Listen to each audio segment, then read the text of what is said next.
Welcome back, everyone. Today we're diving deep into a truly awful event, the attack on Bourbon Street in New Orleans on New Year's Day. Yeah, a really tough one to unpack. Absolutely. We've got articles from CBS News and CNN to help us try and make sense of not just what happened, but also who was behind it and, crucially, why. Right. Trying to get beyond just the headlines and really get into the nuances of this tragedy. Exactly. So, to set the scene, imagine New Orleans, Bourbon Street, it's New Year's Day, The city's buzzing, right? Music everywhere, everyone getting ready for the Sugar Bowl. and then bam, this horrific attack. Yeah, it's that sudden shift from celebration to absolute terror. What makes this attack particularly disturbing is that it wasn't some random act. It was deliberate. This guy, 42-year-old Shamsud-Din Jabbar, in a pickup truck, just plowed straight into the crowds. Just aimed to cause as much damage as possible. Yeah. 15 people were killed, at least 35 injured. The reports are just chilling. He drove around barricades onto the sidewalk, targeting people directly. And even had an ISIS flag on the truck. Yeah, then opened fire on police before being killed in the shootout. That level of planning, it's just... It points to a level of premeditation that's incredibly unsettling. Absolutely. And the investigation found even more disturbing details. IEDs, those improvised explosive devices, they were found not just in the truck, but also planted around the French Quarter. You start to wonder, was he working alone? Or were there others involved? Right, that's a big question. We'll definitely come back to that idea of accomplices later on. But first, I think we need to try and understand this guy, Shamsud-Din Jabbar, because here's where things take a really strange turn. He was an Army veteran, served in Afghanistan, had this diverse professional background, worked in real estate, IT, even for firms like Deloitte and Accenture. You just don't expect that. Right, it's this stark contrast, this seemingly successful professional life. Versus this horrific act of violence. It's just hard to comprehend. It really is. It's like all the pieces just don't fit. And President Biden confirmed that Jabbar had actually posted ISIS-inspired videos talking about wanting to kill people just hours before the attack. So that suggests a level of radicalization. But what does that actually mean in this context? Well, it's basically a process. Someone adopts increasingly extreme beliefs, political, social, religious, and then that can lead to violence. So are we saying ISIS ideology fueled his actions? Or is there something more personal going on? That's the key question, isn't it? The CNN report mentions these videos he recorded while driving to New Orleans. In them, he talks about killing his family first, and then switching to joining ISIS after having what he called inspirational dreams. So that gives us a little bit of insight into his mindset, but leaves us with even more questions. Was he really drawn to ISIS, or is he just using that as a way to justify what he was doing? And what about wanting to hurt his family? Could that point to some deep personal turmoil? Right, and we know that he was divorced twice, had financial troubles, even a restraining order from his second wife. So those personal struggles, could they have played a role in his radicalization? It's definitely something investigators have to consider. While there's no direct link between, going through tough times and becoming a violent extremist, it's clear that Jabbar was dealing with a lot. So the question becomes, was he a lone wolf acting on his own? Or was there a larger network influencing him, supporting him? That term lone wolf keeps coming up in these situations. What does it actually mean when we're talking about an investigation like this? Basically, it means someone acting independently. No direct orders from a group, no material support. Figuring out if Jabbar fits that profile is vital. If he was on his own, then we need to find ways to identify others who might be heading down a similar path. But if he was part of a network, then the focus has to be on uncovering those connections and dismantling the whole group. And this is where things get even more complex. Remember those IEDs? Not just in the truck, but placed around the French Quarter. That suggests a level of expertise that goes beyond your typical lone wolf right. It does make you wonder. How often do investigators see this kind of sophisticated planning from someone who might be struggling with personal issues?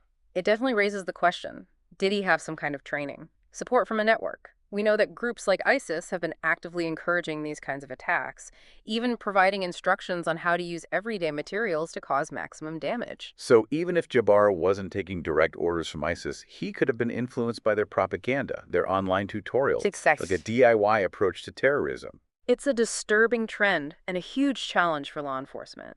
It's so much harder to detect and prevent these attacks when individuals are radicalizing themselves and acting alone, often using encrypted communications and things you can just find lying around. Let's talk about the security side of things for a minute.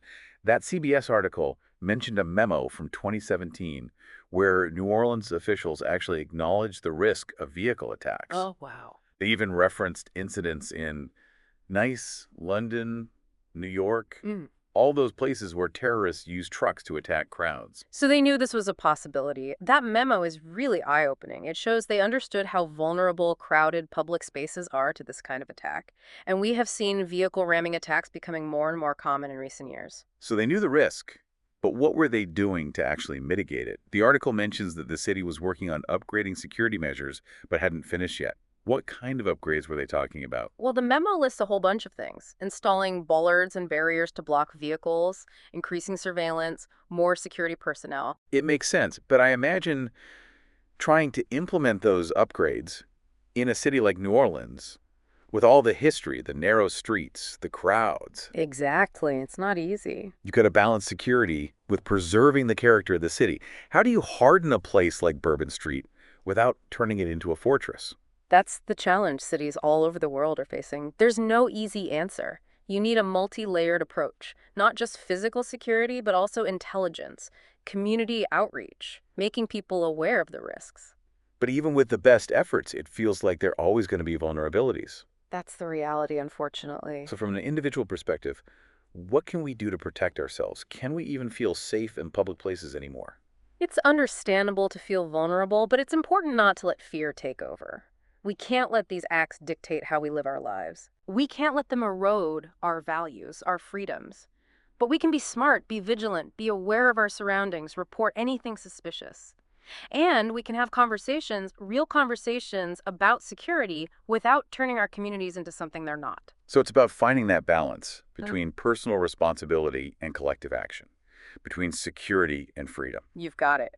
And meanwhile, the investigation continues.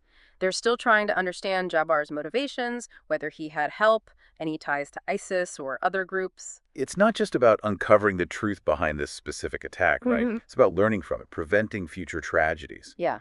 What are the key things investigators and security experts are focusing on right now? Well, a big one is figuring out how people get radicalized, how to identify individuals who might be at risk of becoming violent.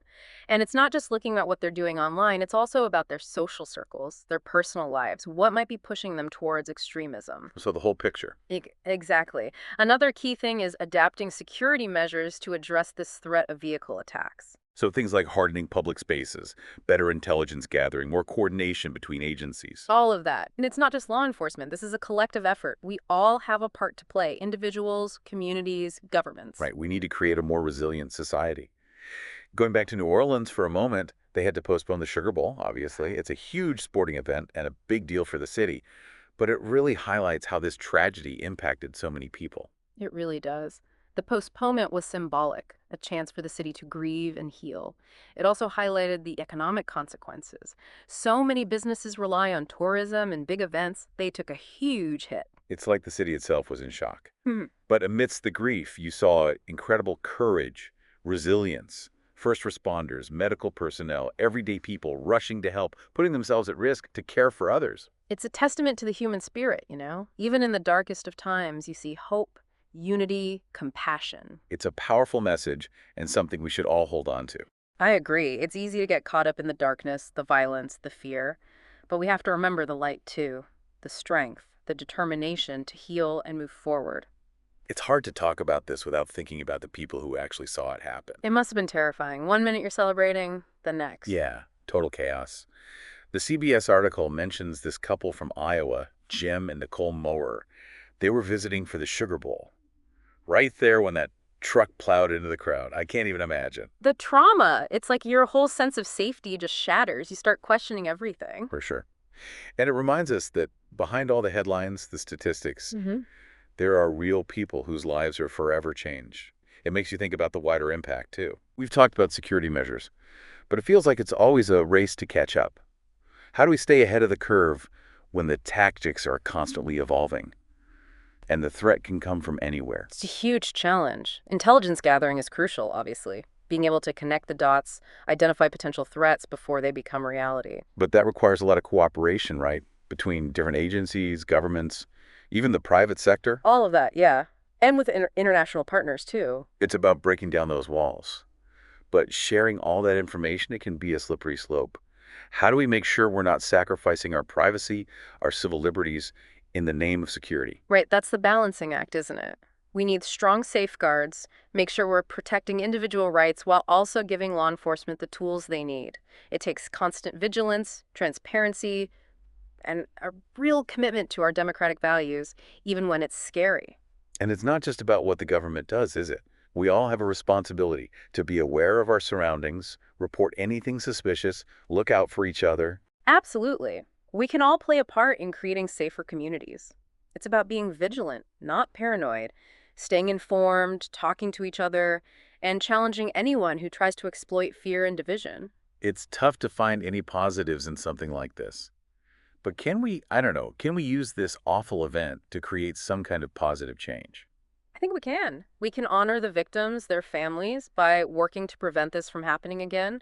We can push for better security, support programs that address the root causes of extremism, and build understanding between people. Choose hope over fear, unity over division. Well said. As we wrap up this deep dive, I want to leave our listeners with one final thought. We've looked at what happened, who was responsible, the security implications, all the unanswered questions. But the most important thing to remember is that knowledge is power. Exactly. By really understanding this tragedy, by facing the hard truths it reveals, we can make a difference. We can push for change, work towards a future where these kinds of events are less likely to happen. So let's all remember the victims, their families, the city of New Orleans. Let's honor them by building a safer, more just, more compassionate world. Thanks for joining us.